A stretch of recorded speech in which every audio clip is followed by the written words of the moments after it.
ಭೂಮಿ ಕೊಡೋದಿಲ್ಲ ಅಂತ ಹೇಳಿ ಒಂದು ಬಳಗ, ನಾವು ಭೂಮಿ ಕೊಡೋದಕ್ಕೆ ರೆಡಿ ಆಗಿದ್ದೀವಿ ಅಂತ ಹೇಳಿ ಇನ್ನೊಂದು ಬಳಗ.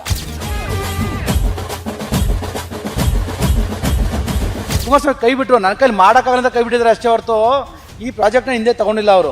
ಅವ್ರು ಮಾಡ್ಬಿಟ್ಟು ಅವ್ರು ಕೈ ತೊಳ್ಕೊತಾರೆ, ನಾವು ಮಾಡೋದೇನಿಲ್ಲ. ಎಲ್ಲಿ ಇಟ್ಕೊಂಡು ಹಸು ಎಲ್ಲಿ ಇಟ್ಕೊಂಡು ಹೋಗುವ, ರೇಷ್ಮೆಯಲ್ಲಿ ಬೆಳೆಯುವ ನಾವು.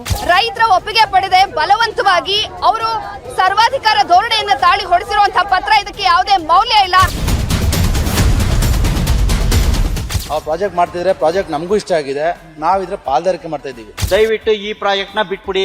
2,07,00,000ದಿಂದ 2,50,00,000ವರೆಗೂ ಕೊಡೋದ್ರಿಂದ ನಮ್ಗೆ ಇದು ಸಂಪೂರ್ಣ ಒಪ್ಪಿಗೆ ಇದೆ.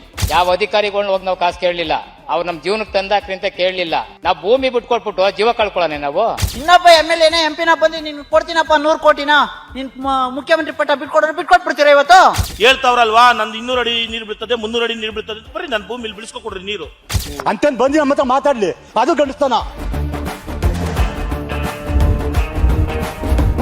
Bidadi big fight ground report ವೀಕ್ಷಿಸಿ ಸಂಜೆ 6:30ಕ್ಕೆ.